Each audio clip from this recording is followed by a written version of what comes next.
were made based on a 4-3 split. So getting 4 votes is an indication of a functional council. Thank you, Mr. Mayor. Thank you, David. Paul? Thanks to Councilmember McDaniel. She has now cut my comments in half, having talked about stuff the bus. So, no, I appreciate it, and I hope everyone will support that effort. This Saturday, I went to a potluck up at the fire station up on Washougal River Road, just above the Mercantile Store, for the Cape Horn Conservancy. This is a project that I've been working with on my own time for 3 years now. And what the plan is, in fact, the plan is really underway. Parts of it have even been funded by the Forest Service, are to create a legitimate Forest Service recreational trail up on Cape Horn.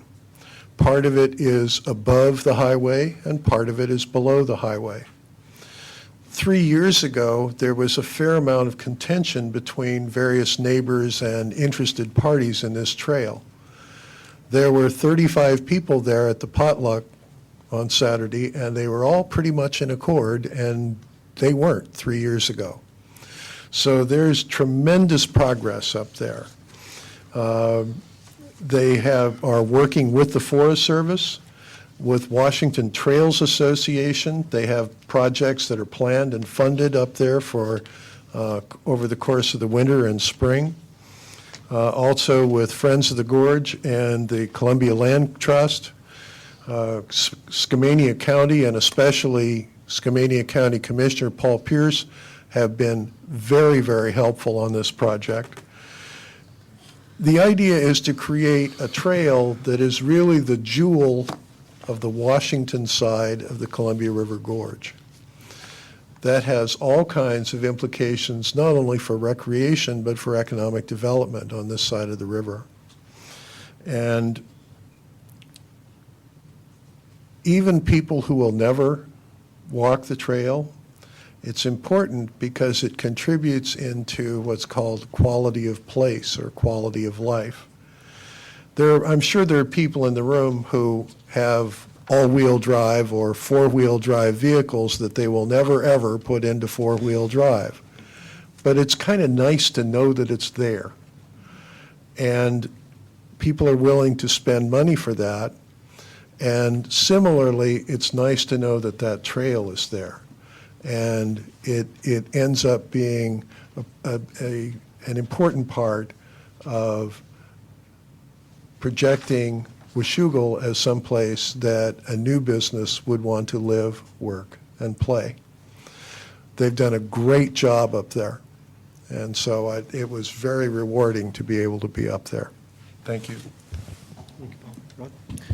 Yeah, this is going to be a real busy weekend for a bunch of us, and this weekend is an annual turkey carnival, and I would invite all of you to come and help support the volunteer firemen.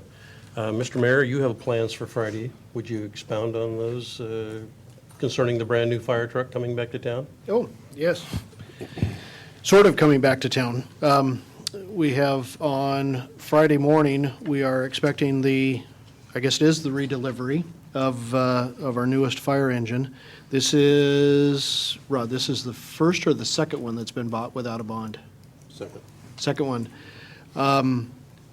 Fire truck that was well in excess of $400,000 of cost that was all purchased through fire impact fees. So those folks who have built homes and added to our system and that type of stuff have, I'm sure, generously contributed towards the purchase of that without any debt being incurred by the city itself.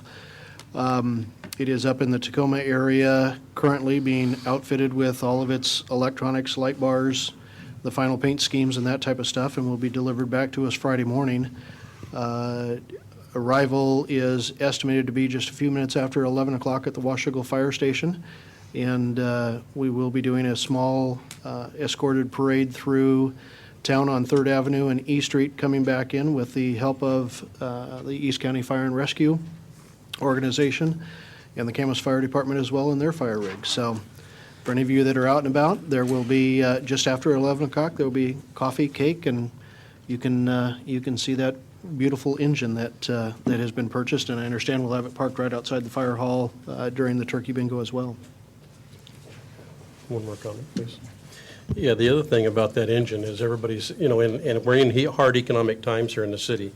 And I just want to make sure that everybody understands, when you see a $400,000 expenditure for a fire truck, it's out of a different set of funds that we can't use in the general fund to pay for employees and that type of thing.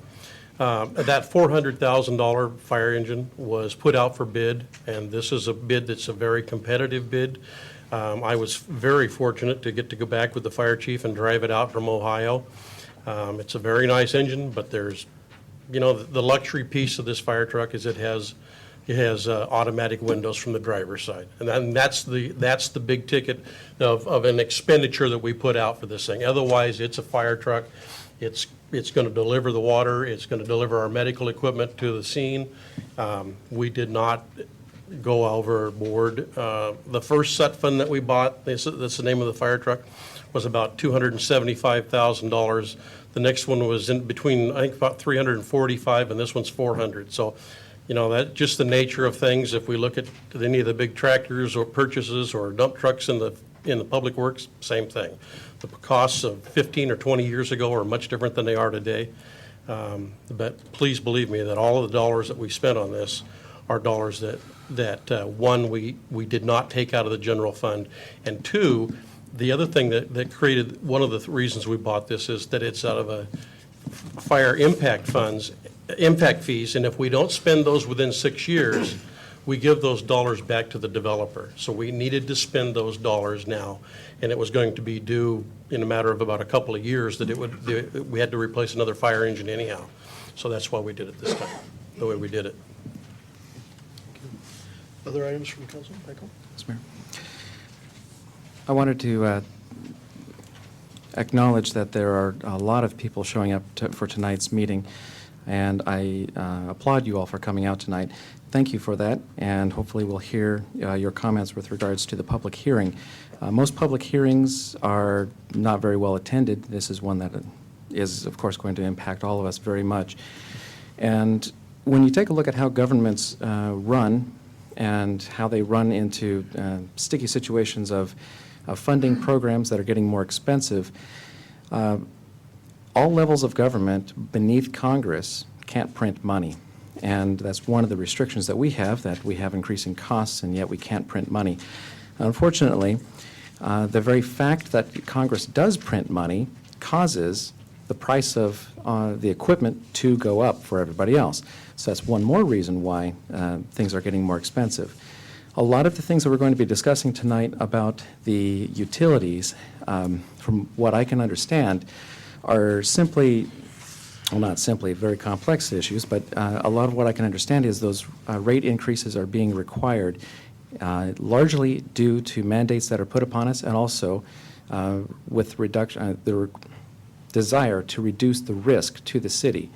Like take, for instance, if our sewer system were to shut down, we need to have a backup system, et cetera, et cetera. We'll hear more about that when we get into the bills.